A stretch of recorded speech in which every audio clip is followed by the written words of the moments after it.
What's going on, everyone? This is Fighting Words with Kev and Shelz. I'm Shelz. Kev, 8 Count Sports. Yes, sir. We got a lot to talk about this weekend, man. We got a little something. A lot of things simmering. A lot of things simmering on the surface, bro.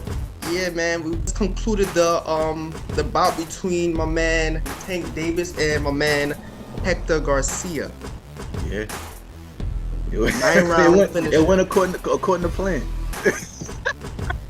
It went according to plan for Tank Davis, 9th round knockout. You probably won't believe me, but I was telling somebody it was gonna go 9 rounds and a KO 9 rounds. Why did you say that? Why did you say that? Nothing in particular. It was nothing in particular. It was just the last few Tank's fights has been going closer and closer to a decision before he kind of gets the knockout. So I was kind of thinking maybe 9. I don't know why. It was. You think he's doing that on purpose? Nah, I think he's purposely, because he got power in the hand. Hector said he couldn't see. That's why they called the fight off. He said he couldn't see. Man said he couldn't see. I'm glad he got his sight back. I tell you that much. Bro, that's crazy. He couldn't see. So yeah, might be a career ender. Nah, he said he could see again. Now he could see again. He said he could see again. That's scary, bro. You get knocked. Boy, you can't see. You messing with your sight, bro. Boy, yo, bro. Cause they threw in the towel. Yeah. So he told him he couldn't see. Threw in the towel. That was it. Bro, if something happened to you when you was boxing and for the first time ever you got hit and you couldn't see, you gonna fight again? But that's crazy. But this is the point I'm trying to make, though. If he has that kind of punching power, cause I remember he did say that he doesn't want to he wants to showcase his skill set. David said he doesn't just want to knock people out in the first round, and he wants to show that he's a technical fighter. That's why I asked, you think he's doing this on purpose? Okay, if he's doing this on purpose, that's crazy. Well, you got to take in consideration the opponent. I mean, the knock on Tank Davis is that he hasn't fought anybody yet. That's been the talk. Or guys that he has fought that has had names haven't really posed a threat. Think Santa Cruz, which was a weight class smaller. He had the skills to hang with Tank, but the thing is, he was more of we knew that once they got into an exchange, it would be a big problem. You know what I'm saying? He's a lot smaller than Tank as far as size wise, as far as weight, not height. The only other I'm trying to think, Gamboa, people look at Gamboa as being kind of past it, to be honest with you. So all of that, going into another point, all of that happened under the Mayweather banner. This was Tank's first fight not being under Mayweather, and coincidentally or not so coincidentally, they lined up a Garcia fight with Ryan Garcia. 2 fights out of the deal, out of his Mayweather deal. Now he's fighting somebody that's recognized and somebody that's that's on right now. So it'll be interesting to see. I think when but back to your question, when you're fighting guys that may not pose a threat on paper, I'm not trying to say anybody's easy. You can do things like this. You can try out when you know you got it in the bag. You can try to box a little. A guy that's not noted for power. You're going against a guy that is noted for having that power like that, or power on a high level, knocking out high caliber guys. You could take these kind of risks. You can box a little. You could pick your spots. In this fight, he didn't seem threatened at all. He didn't, but I mean, the threat of losing a decision, maybe. Yeah. The fight was entertaining though. Like the first couple rounds. Yeah. But when you got the equalizer, bro, you could feel a guy out. Bro, you got the equalizer, but bro, what if he has the 1-2 lucky? The 1-2. Listen, it's boxing. Anything can happen, but you didn't. Come on, man. I'm pretty sure Tank realized pretty early in this fight, I got this fight. Well, yeah, he was saying that. It's a filling out process. I'm pretty sure he realized. He turned it up, because once he turned, it's like he flipped. He's been doing this the last few fights where he flipped the switch, and it's. Yeah. That's what I noticed. The first round was the both of them was just filling each other out. By the second round, Hector was actually the one who was turning up on him. Yeah. I know. Yeah. Round two out of 12.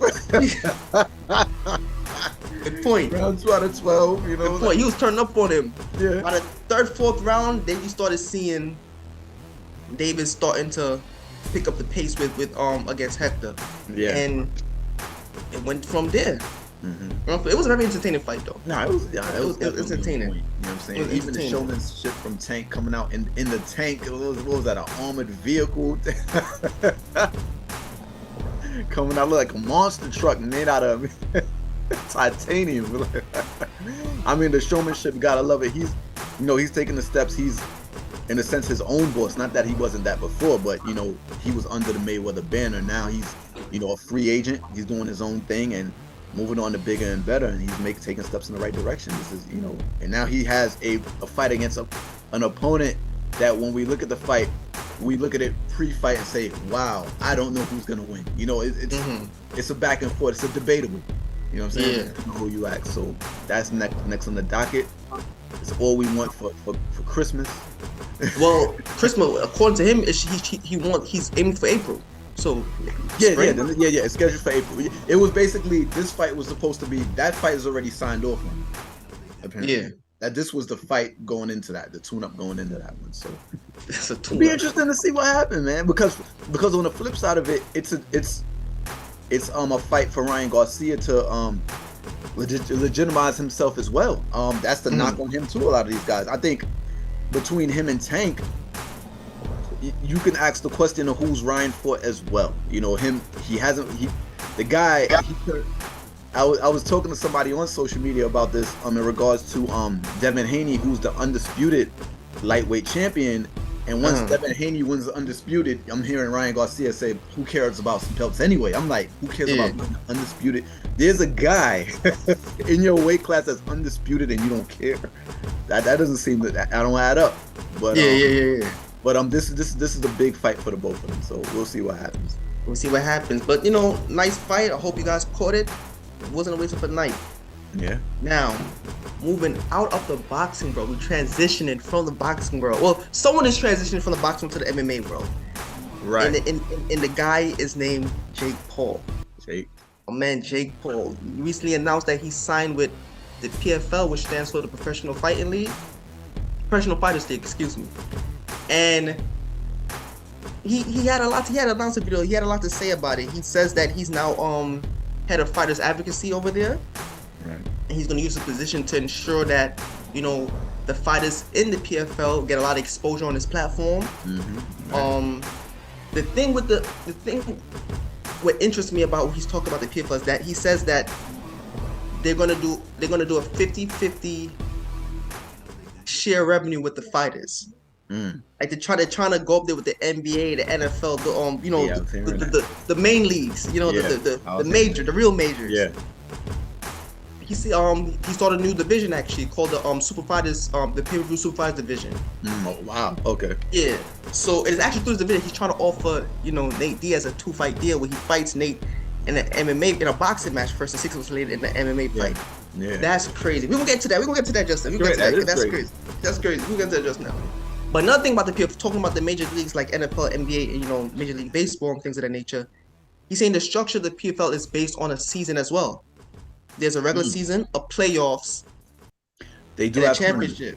They do have tournaments. I know they on ESPN. They have a network too, ESPN. That covers. So and this is what's crazy to me. It's like he's really shooting straight at my man Dana's head right now because he actually shot at Dana. He said, "Yo," he called Dana's name in the video. It's like he's really trying to mimic, follow the same model.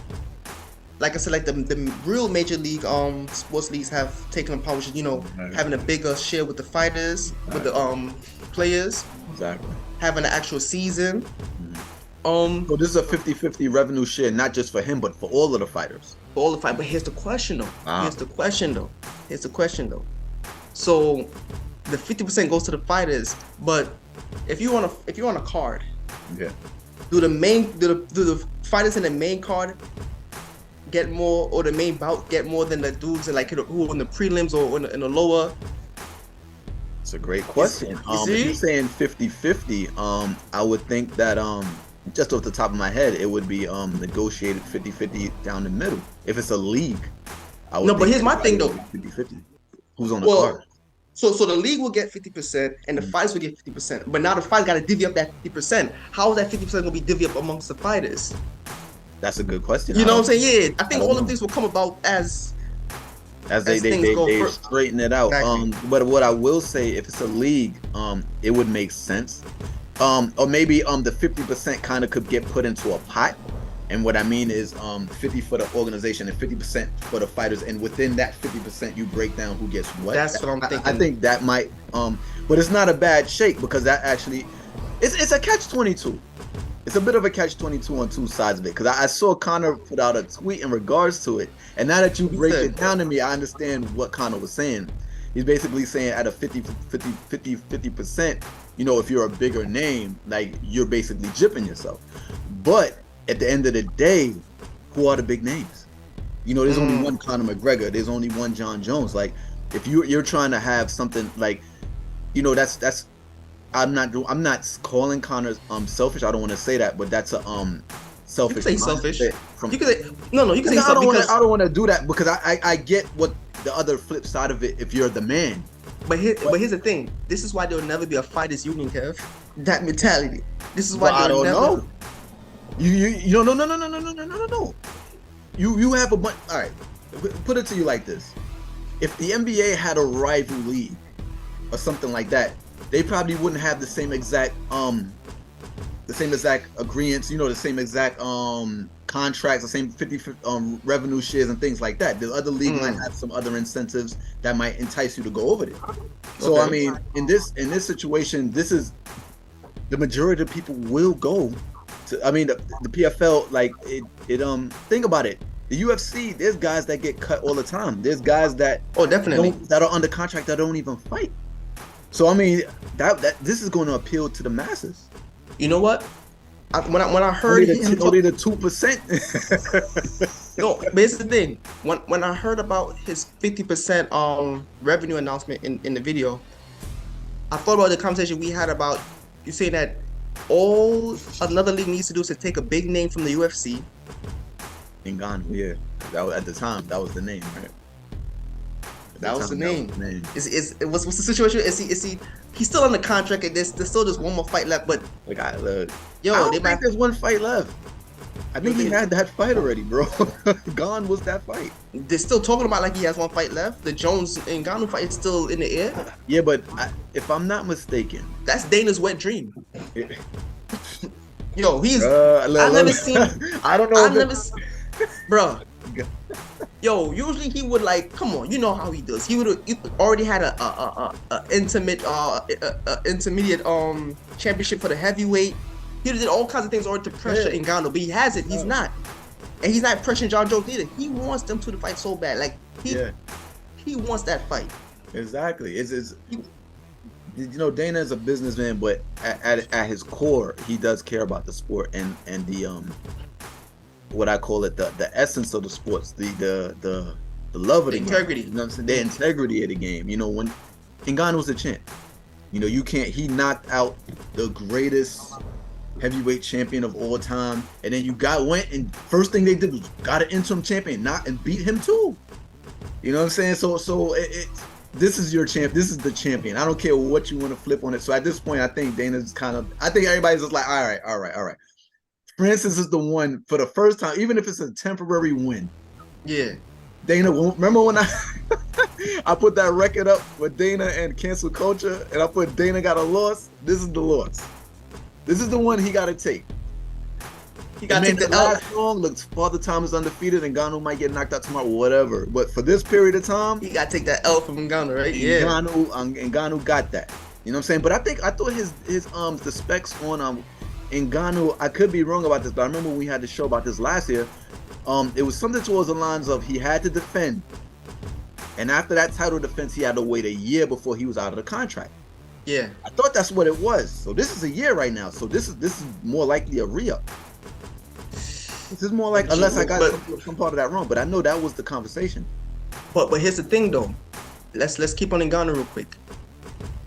During that time, Ngannou had that card of the trump card of a potential fight with Tyson Fury. We haven't been hearing much about that anymore. So I wonder if he still has that under his, which is why probably he's so quiet about his contract being up. Because he was making a lot of uproar before when that Tyson Fury fight was in the air. But now we're not hearing Tyson Fury talk about the Ngannou fight anymore. We're not hearing Ngannou talk about leaving the UFC like that. I think of the heavyweight division in boxing is kind of heating up. It hasn't, in the last few years, it's slowly gotten to this point. But there's a lot of names, and I think, Tyson got his hands full. About 33 now. Deontay Wilder's like 36, 37. Like, these guys are like in their primes right now, so they're not really trying to look at an exhibition. Maybe not. The money is great. but You're not turning down money. Tyson was calling out Ngannou too, though. He was calling him out. Yo, he was calling him out. He was tweeting him. He like, yo, I thought we was gonna have a fight. He called him out after his last. I forgot who he fought, but he called Ngannou out in the stage. What's that thing in the you ring? always say? Until it's on ink, it's not. There you go. You're 100% right. But what I'm saying is, because we're not hearing Tyson Fury talk about it anymore, we're not hearing this potential super fight being spoken about anymore. Yeah. We're not hearing Ngannou talking about how the UFC is not treating him right, and he's looking for a new contract in which will allow him to have a boxing fight. So maybe he doesn't have that trump card. Everybody just quiet right now. Everybody just waiting for John Jones, I guess. That's interesting because they're talking about. I know I saw this blades. There's like if the Ngannou thing fall through, they talking about blades, Curtis Blades. I mean, that won't be bad. But... I wouldn't listen. John Jones in the ring after all this the layoff, and you're right. But I want to see that Ngannou John. To me, it's either it's a holy trinity right now. Ngannou, John Jones, or Stipe. One of them three fighting each other. That's to me. Yeah, Stipe got the name. Stipe got it. He's definitely up there. What is he gonna be when he get back? That's my thing. That's very kind of lately. And I guess that's even more intrigue to it. You know what I'm saying? I think that adds to it. But that's crazy. You're right. Those are the three fights we're looking for. I wouldn't, but those are the big name fights. Those are the big names for that division.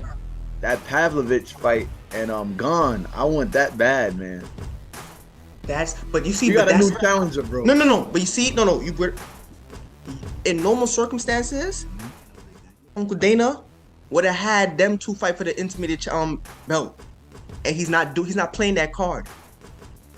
Yeah, you get what I'm saying? He's not playing that card already. He lost that card. He played it like last year.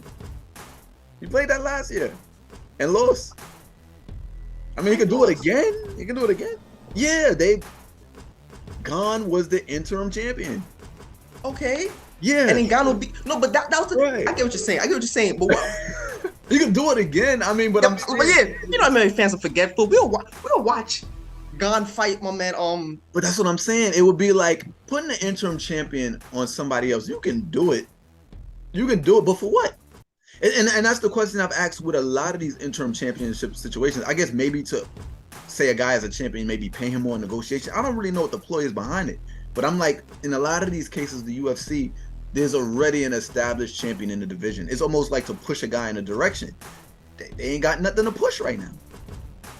You got some dudes that look great, but I mean, you could put a belt on them. But at this point, it's one champion, just throwing it out there. Established champion. It's like you can't even, bro. So officially, outside of the big three, what's the biggest fight the UFC could throw in that division, in the heavyweight division? Biggest as far as name?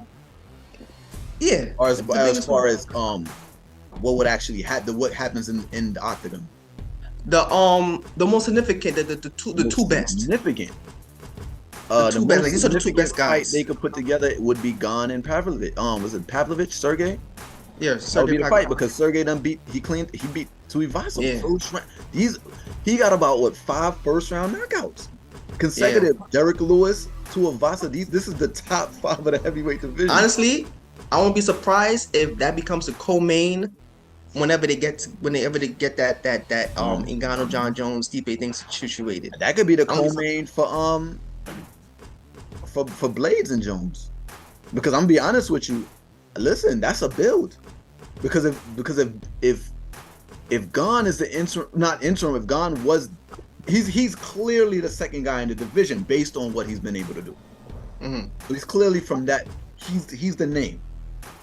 If he fights on the undercard, we make it a heavyweight thing, and he gets knocked. Could you imagine if he's a first round victim? To Sergey? Yeah. And John Jones does what he needs. Like, yeah, we were like, yeah. I didn't got no, yeah. What you said? You know, if you fight, but you gonna fight Stipe again for right now. Let's figure out what's gonna happen. But let's see what these two visual, bro. Like everybody's time tuning in to see John Jones come back, you promoting it, and on the undercard, you see, you know what I mean? That's the number right. 2 guy get flattened in 1 round, and then you watching the build, and you like, wait, this guy didn't, wait, he didn't get out the first round yet? That, you know what I'm saying? That's how you build. He's charismatic in what he's been able to do, sir. If he could pull it, based on what you just said, sometimes it's what you do. Based on what you just said, that's probably what they're holding on to that fight for. That's what I'm saying. Remember, we talked about this last year, and I said to you at the time, I was like, because Gon had lost to Ngannou, I said, yo, the only other fight I could think of that they could put together was Tuivasa and I believe it was, who was it? I said Tuivasa and John Jones at the time. Those are the 2 names. I was like, neither of them had lost to Stipe, and neither of them had lost to anybody else in the division at the time. Yeah, at the time. Now we got it. Jones is still there. Now you got somebody new. So. Speaking of potential fights, going back to Jake Paul, a part of the PFL announcement, he also stated that he was willing to give Nate Diaz a 2-fight deal, like we just said, fighting first a boxing match and then an MMA match 6 months later. Yeah. What do you think about that? I love it. I just hopefully nobody reneges. It would suck for somebody to, you know. It's not official yet. Yeah, I think it's a great idea on paper. But I think it gets sticky if a guy loses or wins. 6 months. That's a long time. Things come up. Somebody gets injured. What happens if somebody, gets injured or something like that, and he can't perform in the next 6 months? Should this guy wait another 9? Bring in Tyron Wood. Bring in Tyron Woodley. Bring in Woodley. Bring in every MMA fighter who Jake Paul fought in the ring. Put Jake Paul in the octagon with him. No, I hear that, but at the same time, what I'm trying to say is that quick Joe, not to control. Can you imagine if he dusts all of them, and because they passed the punk, he just dust all of them? In what? In an MMA? Could you imagine? That'd be crazy. What? That'd be great. But But MMA is. I don't see. Bro. Huh? Yeah. I'm saying so different. That's a crazy hypothetical. I don't care how washed somebody is. Once you get on the ground and everything like that, it changes. Unless the guy is just strictly a striker. But even then, even your most dominant strikers have some ground. They can do something on the ground, bro. So it's you know what I'm saying? It's Nate Diaz is a ground guy. Like he'll get you there and he know what to do. Woodley is a wrestler, so he can keep Jake Paul on the ground. You know what I'm saying? And give another threat. See, that's the thing about Woodley. The most dangerous thing about Woodley was he could wrestle you, but then there's a big right hand too. So he's shooting in and you don't know exactly what's gonna happen. So that was always a thing with Woodley. So I don't necessarily I say Jake Paul in the boxing, yeah. But as far as MMA, that you MMA think he'll have a rough time? Yeah, he gonna get washed up. He gonna get washed up? And I think what he's done in boxing, I think he needs to be. I would like to see him fight some real pro guys at this point, but it seems like the pro guys don't even. The guys that are in and around his don't even particularly. Honestly, they don't want to fight him. I don't care for him to fight pro guys. I like what he's doing right now.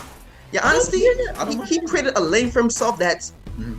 I would admit I didn't take it as seriously first, but what he's doing and what he's been doing. Yeah.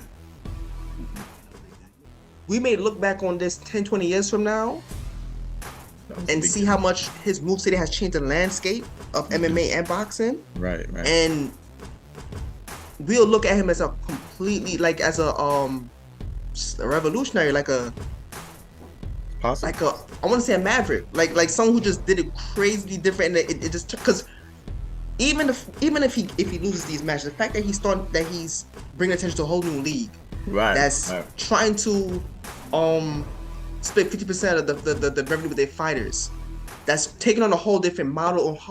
Here's the crazy thing with this model, the season model. It ensures that the best fighters fight the best fighters. Right. You will never ever get a situation where like two dudes with big names will fight each other. And if you're a purist, you can't complain about that. Not at all. That's the UFC's biggest advantage over the other sports, right? As far as combat. What do you mean? they can always, after the UFC, the next combat sport is boxing. As far as attention, right now, they've surpassed. To me, they've surpassed. I love boxing. I like. No, but UFC different. They've It's the surpassed fastest growing boxing. sport. The Right knock now. on boxing is the guys aren't fighting each other. The UFC does not have that deal. Like dudes are in the ring. Even you said interim titles gonna get put in place for people to fight. You know what I mean? So I agree. I think he would be, to your point, you make a great point. I think what would make him the Maverick, just looking at, you might be right about the celebrity boxing things like that, but I think what would make him more of the Maverick is pulling this 50-50 thing off. Yeah, that's what I'm talking about. I'm not talking about the fights he would have actually. No matter what the results of those fights would be, the fact that he is putting his name, he's putting his mouth, he's putting his foot where his mouth is. Putting his money where his mouth is. Like he's officially stamping what he's always been talking about, what he's always been knocking Dana about. He's officially doing it. Yeah. He's officially put his name and reputation attached to this thing. Yeah. And he's walking to the octagon, so you can't knock him. You can't. Anybody who knocks him at this point is pure hating right now. Yeah, I really want to see how this goes. This could set when the competitor, which has, like I said, they're on ESPN. When I go on ESPN Plus, I'm seeing PFL. They got names on there. They got people that are coming up. They have some of the old UFC guys, but Kayla Harrison made buzz.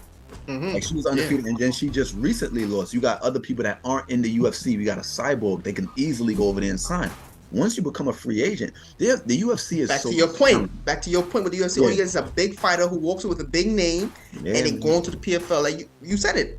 Yeah, fans. I said this last year.